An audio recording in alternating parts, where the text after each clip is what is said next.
Welcome dear students. നമ്മളിപ്പോൾ പഠിച്ചുകൊണ്ടിരിക്കുന്നത് directing എന്ന ചാപ്റ്ററാണ്. നമുക്കറിയാം ഒരു മാനേജ്മെന്റ് ഫംഗ്ഷനാണ് ഡയറക്റ്റിംഗ്. ഡയറക്റ്റിംഗ് എന്ന ചാപ്റ്ററിൽ നമ്മൾ ഡയറക്ഷൻ്റെ 4 എലമെന്റ്സുകൾ പഠിച്ചിട്ടുണ്ടായിരുന്നു. ഏതൊക്കെയായിരുന്നു? അതെ, മോട്ടിവേഷൻ, ലീഡർഷിപ്പ്, സൂപ്പർവിഷൻ, കമ്മ്യൂണിക്കേഷൻ. ഇതായിരുന്നു 4 എലമെന്റുകൾ. ഇനി അതിലൊരു മോട്ടിവേഷൻ എന്ന് പറഞ്ഞൊരു എലമെന്റ് ഓർമ്മയില്ലേ? അതെ, അതിൽ മോട്ടിവേഷൻ എന്ന ടോപ്പിക്കിൽ നമ്മൾ എന്തൊക്കെ കവർ ചെയ്തു? ഫീച്ചേഴ്സ്, മോട്ടിവേഷൻ്റെ ഫീച്ചേഴ്സ് എന്താണെന്നും അതുപോലെ തന്നെ മോട്ടിവേഷൻ്റെ ഇമ്പോർട്ടൻസ് എന്താണെന്നും മോട്ടിവേഷൻ പ്രോസസ്സ് എന്താണെന്നൊക്കെ കഴിഞ്ഞതിന് ശേഷം വരുന്നൊരു ടോപ്പിക്കാണ് ഇത് നമ്മൾ ഡിസ്കസ് ചെയ്യുന്നത്.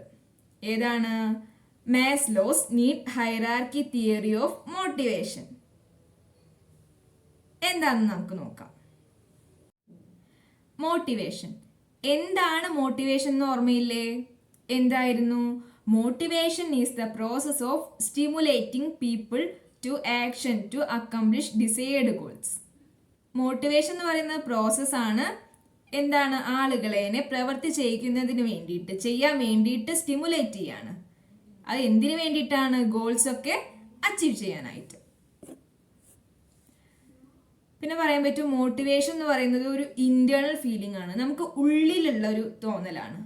നമുക്ക് ഇന്റേണൽ ആയിട്ടുള്ള ഒരു ഫീലിംഗ് ആണ് മോട്ടിവേഷൻ.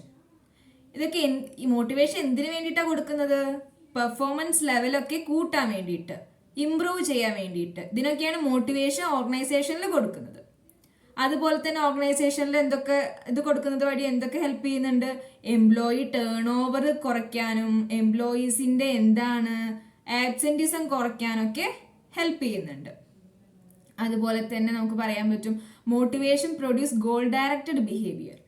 മോട്ടിവേഷൻ നമ്മൾ കൊടുക്കുമ്പോൾ എന്താണ്? ഒരു വ്യക്തിക്ക് വർക്ക് ചെയ്യാൻ വേണ്ടിയിട്ട് നമ്മൾ മോട്ടിവേഷൻ കൊടുക്കുന്നുണ്ട്. അതുവഴി എന്താണ് ചെയ്യുന്നത്? ഒരു ഗോൾ ഡയറക്റ്റഡ് ബിഹേവിയറും കൂടി പ്രൊഡ്യൂസ് ചെയ്യുന്നുണ്ട്. നമ്മളൊരു വ്യക്തിനെ മോട്ടിവേറ്റ് ചെയ്യുമ്പോൾ അവരുടെ പെർഫോമൻസ് ലെവൽ ഇമ്പ്രൂവ് ചെയ്യും. അതുവഴി എന്താണ്? ഓർഗനൈസേഷൻ്റെ ഗോൾ എന്താണെന്നെങ്കിൽ അത് അച്ചീവ് ചെയ്യാനുള്ള രീതിയിലായിരിക്കും മോട്ടിവേഷൻ കൊടുക്കുന്നുണ്ടായിരിക്കുക. അതുപോലെ തന്നെ motivation can be either positive or negative. 2 തരത്തിലുള്ള മോട്ടിവേഷൻ ഉണ്ട്. പോസിറ്റീവ് ഉണ്ടായിരിക്കും, നെഗറ്റീവ് ഉണ്ടായിരിക്കും. ഒരു ഓർഗനൈസേഷനിലെ എംപ്ലോയീസിൻ്റെ നെഗറ്റീവ് ബിഹേവിയറിനെ മാറ്റിയിട്ട് അത് പോസിറ്റീവ് ബിഹേവിയറിലേക്ക് കൊണ്ടുവരാനായിട്ട് എന്ത് ഹെൽപ്പ് ചെയ്യുന്നുണ്ട്? മോട്ടിവേഷൻ ഹെൽപ്പ് ചെയ്യുന്നുണ്ട്. അതുപോലെ തന്നെ നമുക്ക് പറയാൻ പറ്റും motivation is A complex and difficult പ്രോസസ്സാണ്. നമുക്കറിയാം മോട്ടിവേഷൻ അതൊരു പ്രോസസ്സാണെന്ന് അറിയാം. അത് പ്രോസസ്സാണ്. അത് എന്താണ്? ഒരു കോംപ്ലക്സ് ആൻഡ് ഡിഫിക്കൽട്ട് പ്രോസസ്സാണ്. എന്തുകൊണ്ട്? ഒരു വ്യക്തിയിൽ കൊടുത്തിട്ടുള്ള അതേ മോട്ടിവേഷൻ വേറൊരു വ്യക്തിയിൽ അത് കൊടുത്തു കഴിഞ്ഞാൽ സക്സസ് ആയിക്കൊള്ളുന്നില്ല. ഓരോരുത്തരുടെയും നീഡ്സ് ഡിഫറെൻ്റ് ആയിരിക്കും. ആ നീഡ്സ് കണ്ടെത്തിയതിന് ശേഷം മാത്രമേ നമുക്ക് മോട്ടിവേറ്റ് ചെയ്യാൻ പറ്റുള്ളൂ. എങ്കിൽ മാത്രമേ അത് സക്സസ് ആവുള്ളൂ. അതുകൊണ്ടാണ് പറയുന്നത് motivation is A complex and difficult process എന്ന്. ഇനി നമുക്ക് ടോപ്പിക്കിലേക്ക് കടക്കാം. Maslow's need hierarchy theory of motivation. നമ്മൾ പറഞ്ഞു മോട്ടിവേഷൻ എന്നുള്ളത് എന്താണ്? കോംപ്ലക്സ് ആൻഡ് ഡിഫിക്കൽട്ട് പ്രോസസ് ആണ്. ഒരു വ്യക്തിയിൽ കൊടുത്ത മോട്ടിവേഷൻ വേറൊരു വ്യക്തിയിൽ അതുപോലെ എഫക്റ്റീവ് ആയിക്കൊള്ളുന്നില്ല. അതുകൊണ്ട് തന്നെ എന്ത് പറയാൻ പറ്റും? മോട്ടിവേഷൻ ഒരു കോംപ്ലക്സ് പ്രോസസ് ആണ്. മോട്ടിവേഷൻ എന്ന ടോപ്പിക്കിൽ ഒരുപാട് റിസർച്ച് കണ്ടക്ട് ചെയ്തിട്ടുണ്ട്. നമുക്ക് പഠിക്കാനുള്ളത് മാസ്ലോ ഡെവലപ്പ് ചെയ്തിട്ടുള്ള need hierarchy theory of motivation ആണ്. Abraham Maslow's need hierarchy theory is considered fundamental to understanding of motivation. Maslow അദ്ദേഹം ഒരു സൈക്കോളജിസ്റ്റ് ആയിരുന്നു. Abraham Maslow. അദ്ദേഹത്തിൻ്റെ ഫോട്ടോയാണ് നമ്മുടെ സ്ലൈഡിൽ കൊടുത്തിട്ടുള്ളത്. ഇനി നമുക്ക് അദ്ദേഹം ഡെവലപ്പ് ചെയ്തിട്ടുള്ള theory, Maslow's need hierarchy theory of motivation. ആ തിയറിയുടെ അസംഷൻസ് എന്തൊക്കെയാണെന്ന് നോക്കാം. 4 അസംഷൻസ് ആണുള്ളത്. ഏതൊക്കെയാണെന്ന് നോക്കാം. People's behavior is based on their needs. Satisfaction of such needs influences their behavior.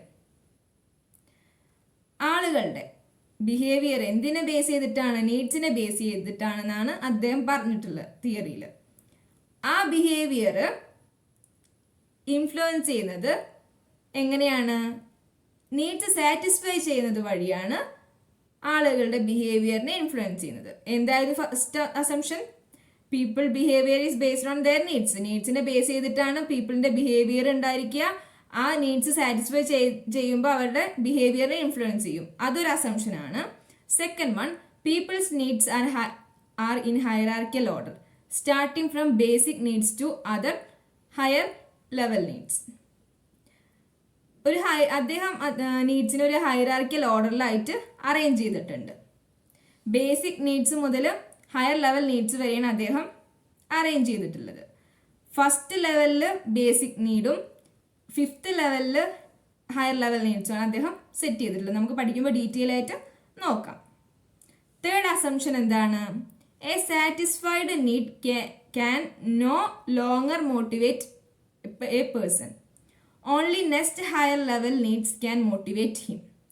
നമുക്കറിയാം ഒരു 5 ലെവലുകളിലായിട്ടാണ് അദ്ദേഹത്തിന്റെ തിയറിയിലെ നീഡ്സിനെ അറേഞ്ച് ചെയ്തിട്ടുള്ളത്, ഹൈറാർക്കിയൽ ലെവലിൽ. അതിലെ ഒരു ലെവലിലെ നീഡ്സ് സാറ്റിസ്ഫൈ ചെയ്ത് കഴിഞ്ഞാൽ പിന്നെ ആ ലെവലത്തെ നീഡ്സ് യൂസ് ചെയ്തിട്ട് അദ്ദേഹത്തിനെ മോട്ടിവേറ്റ് ചെയ്യാനായിട്ട് കഴിയില്ല. പിന്നെ നെക്സ്റ്റ് ലെവലിൽ എന്താണോ നീഡ്സ് ഉള്ളത് ആ നീഡ്സ് യൂസ് ചെയ്തിട്ടാണ് ഉപയോഗിച്ചിട്ടാണ് ആ വ്യക്തിയെ മോട്ടിവേറ്റ് ചെയ്യാൻ പറ്റുള്ളൂ എന്നാണ് പറയുന്നത്. A satisfied needs can no longer motivate a person, only next higher level need can motivate him. ഒരു വ്യക്തി വിശന്നിരിക്കുകയായിരുന്നു, അദ്ദേഹത്തിന് ഫുഡ് കൊടുക്കാന്ന് പറഞ്ഞിട്ട് അദ്ദേഹത്തെ മോട്ടിവേറ്റ് ചെയ്തിട്ട് ഒരു വർക്ക് ചെയ്യിപ്പിച്ചു.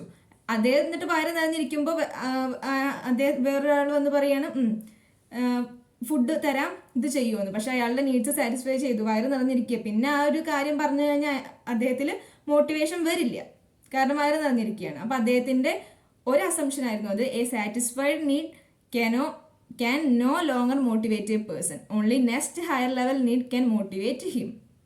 ഇനി ഫോർത്ത് അസംഷൻ എന്താ നോക്കാം. A person move to the next higher level of the hierarchy only when the lower need is satisfied. Hierarchical ലെവലിൽ നമ്മൾക്കറിയാം നീഡ്സുകൾ അറേഞ്ച് ചെയ്തിട്ടുണ്ട്. ഒരു ലെവലത്തെ എല്ലാ നീഡ്സും സാറ്റിസ്ഫൈ ചെയ്തതിന് ശേഷമാണ് വേറെ ഒരു ലെവലിലേക്ക് അദ്ദേഹം കടക്കുന്നത്. അതാണ് ഫോർത്ത് അസംഷനായിട്ട് പറയുന്നത്. ഇനി നമുക്ക് ഓരോന്നും ഡീറ്റെയിൽ ആയിട്ട് നോക്കാം. ഏതൊക്കെ ലെവലുകൾ ഉണ്ടെന്നും അതുപോലെ തന്നെ ഓരോ ലെവലിൽ വരുന്ന നീഡ്സ് ഏതൊക്കെയാണ് തുടങ്ങിയ കാര്യങ്ങളൊക്കെ നമുക്ക് ഡീറ്റെയിൽ ആയിട്ട് നോക്കാം. മാസ്ലോസ് ഹൈറാർക്കി ഓഫ് നീഡ്സ്, അതാണ് ഈ ഒരു ഇമേജിൽ കാണിച്ചിട്ടുള്ളത്. അദ്ദേഹം ഫസ്റ്റ് ലെവലിൽ, സെക്കൻഡ് ലെവലിൽ, തേർഡ് ലെവലിൽ, ഫോർത്ത് ലെവലിൽ, ഫിഫ്ത്ത് ലെവലിൽ എന്തെല്ലാം അറേഞ്ച് ചെയ്തിട്ടുണ്ട്, ഏതൊക്കെ നീഡ്സ് അറേഞ്ച് ചെയ്തിട്ടുണ്ട് എന്നുള്ളതിൻ്റെ ഒരു ഇമേജാണ് ഇവിടെ കൊടുത്തിട്ടുള്ളത്. ഫസ്റ്റ് ലെവലിൽ എന്താണ്? ഫസ്റ്റ് ലെവൽ എന്ന് പറയുന്നത് ഏറ്റവും അടിയിലാണ് വരുന്നത് കേട്ടോ, ഫിസിയോളജിക്കൽ നീഡ്സ്. സെക്കൻഡ് ലെവലിൽ അറേഞ്ച് ചെയ്തിട്ടുള്ള സേഫ്റ്റി നീഡ്സ്. തേർഡ് ലെവലിൽ ഏതായിരുന്നു? Love and belonging. ഫോർത്ത് ലെവലിൽ എസ്റ്റീം നീഡ്. ഫിഫ്ത്ത് ലെവലിൽ സെൽഫ് ആക്ച്വലൈസേഷൻ നീഡ്. ഇതൊരു ബ്രീഫ് ആയിട്ടുള്ളൊരു ഇമേജ് ആണ്. നമ്മുടെ എല്ലാ നീഡ്സുകളെയും തമ്മിലൊരു ബ്രീഫായിട്ട് വേഗം നോക്കിക്കഴിഞ്ഞാൽ എല്ലാ കാര്യങ്ങളും മനസ്സിലാക്കാൻ പറ്റുന്ന ഒരു ഇമേജാണിത്. ഇത് ഡീറ്റെയിൽ ആയിട്ട് നമുക്ക് ഓരോന്നായിട്ട് നോക്കാം. ഓരോ നീഡ്സും, ഓരോ ലെവലിലെ നീഡ്സും നമുക്ക് ഡീറ്റെയിൽ ആയിട്ട് നോക്കാം.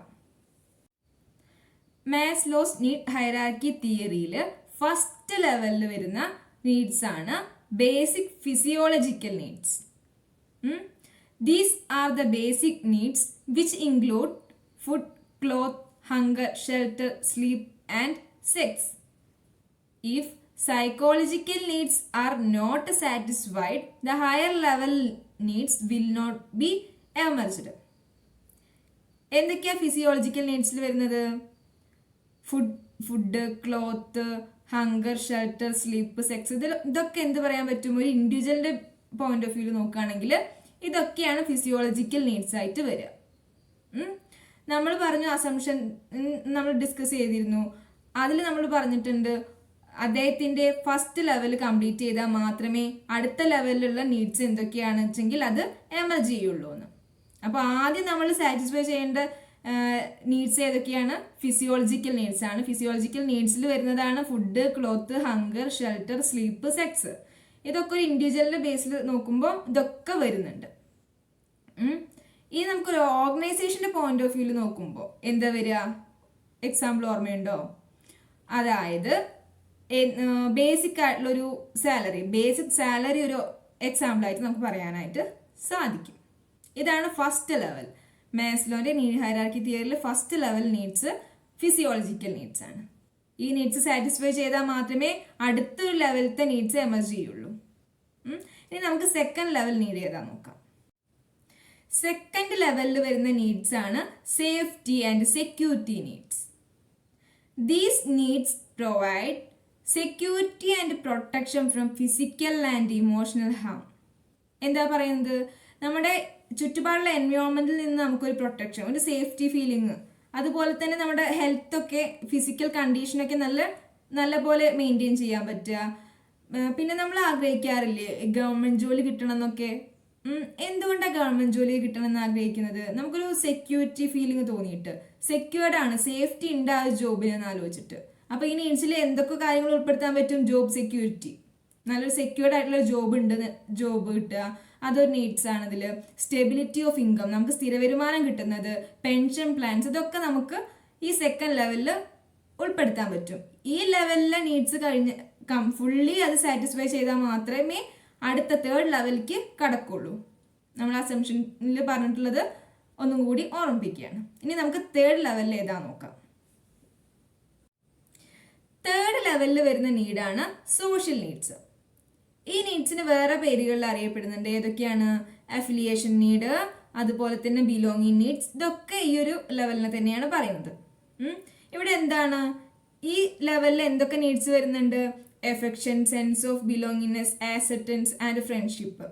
അതായത് മറ്റുള്ളവരിൽ നിന്ന് സ്നേഹം കിട്ടാൻ ആഗ്രഹിക്കുക, അതുപോലെ തന്നെ വാത്സല്യം കിട്ടാൻ ആഗ്രഹിക്കുക, മറ്റാരെങ്കിലും സ്വന്തമാക്കാനായിട്ട് ആഗ്രഹിക്കുക. പിന്നെ അതുപോലെ തന്നെ വേറെ നമുക്ക് എന്ത് പറയാം, സൊസൈറ്റിയിലെ ഫ്രണ്ട്ഷിപ്പ് എൻജോയ് ചെയ്യാൻ ആഗ്രഹിക്കുന്നത്, പിന്നെ മറ്റുള്ളവരുമായി സംസാരിക്കാൻ ആഗ്രഹിക്കുന്നത്, ഇതെല്ലാം ഇതിൽ ഉൾപ്പെടുന്നുണ്ട്. ഏതിൽ? സോഷ്യൽ നീഡ്സിൽ ഉൾപ്പെടുന്നുണ്ട്. പിന്നെ നമുക്ക് പറയാൻ പറ്റും informal organization helps to satisfy the social needs of an individual. നമുക്കറിയാം ഇൻഫോർമൽ ഓർഗനൈസേഷൻ ഡെലിബറേറ്റ്ലി ഫോം ചെയ്യുന്നതല്ല. അതുകൊണ്ട് തന്നെ എന്താണ്, അവിടുത്തെ ഇൻഡിവിജ്വൽസിന്റെ, അവിടുത്തെ ആളുകളുടെ സോഷ്യൽ നീഡ്സ് ഒക്കെ സാറ്റിസ്ഫൈ ചെയ്യുന്നതിനായിട്ട് ഇൻഫോർമൽ ഓർഗനൈസേഷൻ ഹെൽപ്പ് ചെയ്യുന്നുണ്ട്. തേർഡ് ലെവലിൽ വരുന്ന നീഡ്സ് അപ്പോൾ ഏതൊക്കെയാണ്? Affection, sense of belongingness, acceptance, family, friendship, ഇതൊക്കെ വരുന്നത് സോഷ്യൽ നീഡ്സിലാണ്. ഫോർത്ത് ലെവലിൽ മാസ്ലോ അറേഞ്ച് ചെയ്തിട്ടുള്ള നീഡ്സ് ആണ് esteem needs. These include factors such as self respect, autonomy, status, recognition and attention. അദ്ദേഹം എസ്റ്റീമിനെ രണ്ടായിട്ട് തരംതിരിച്ചിട്ടുണ്ട്. Self esteem, public esteem. നമുക്ക് സ്വന്തമായിട്ടൊരു റെസ്പെക്ട് തോന്നുക, സ്വ അഭിമാനം എന്ന് പറയില്ല, നമുക്ക് സ്വന്തമായിട്ടൊരു അഭിമാനം തോന്നുക, അതിനെയാണ് സെൽഫ് എസ്റ്റീം എന്ന് പറയുക. പബ്ലിക് എസ്റ്റീം എന്ന് പറയുകയാണെങ്കിൽ നമ്മളോട് മറ്റുള്ള ആൾക്കാരുടെ മുന്നിൽ നമുക്കൊരു അഭിമാനം ഉണ്ടായിരിക്കും. ചില വ്യക്തികൾ ചോദിക്കാറുണ്ട് എന്ത് ചെയ്യുന്നു എന്ന്, ജോലിയാണ് ചെയ്യുന്നതെന്ന്.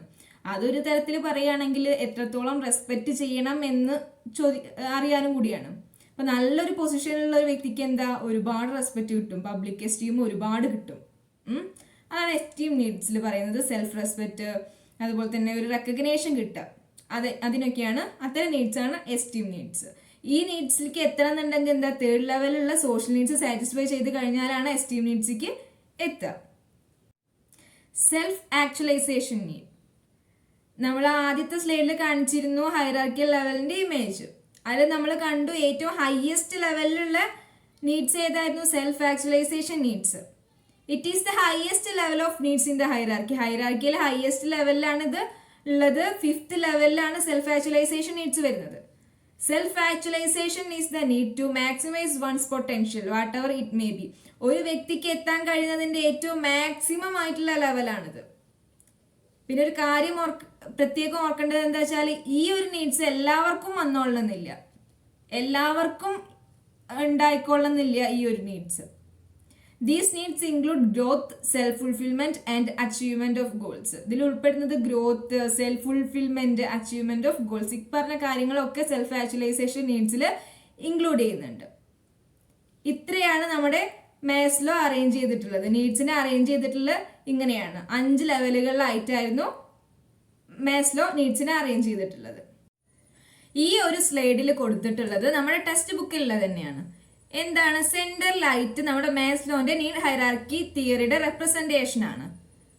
അതിനനുസരിച്ചിട്ട് നമ്മുടെ ഇൻഡിവിജ്വൽസിന്റെ നീഡ്സ് എന്താന്നുള്ളതിന്റെ എക്സാമ്പിളും അതുപോലെ തന്നെ ഓർഗനൈസേഷന്റെ പോയിന്റ് ഓഫ് വ്യൂല് നോക്കുമ്പോൾ അവിടുത്തെ എക്സാമ്പിളും ഓരോ ലെവലിലും ഏതൊക്കെ എക്സാമ്പിൾ ആണ് വരുന്നത് എന്ന് കാണിച്ചിട്ടുള്ളത്. ഫസ്റ്റ് ലെവൽ ഏതായിരുന്നു? Basic physiological needs. അതിൽ ഒരു ഇൻഡിവിജ്വലിന്റെ ബേസിൽ നോക്കുമ്പോൾ എന്താ വരിക? ഹങ്കർ ആണ്. ഒരുപാട് എക്സാമ്പിളുകൾ ഉണ്ട്, അതിൽ ഒരു എക്സാമ്പിൾ മാത്രമേ ഇവിടെ കൊടുത്തിട്ടുള്ളൂ. എന്നാൽ ഓർഗനൈസേഷന്റെ പോയിന്റ് ഓഫ് വ്യൂല് ഓർഗനൈസേഷനിൽ എക്സാമ്പിൾ എന്താ വരിക? ബേസിക് സാലറി നമ്മൾ പറഞ്ഞിരുന്നു. അത് കഴിഞ്ഞിട്ട് സെക്കൻഡ് ലെവൽ ഏതായിരുന്നു തിയറിയിൽ? Safety or security needs.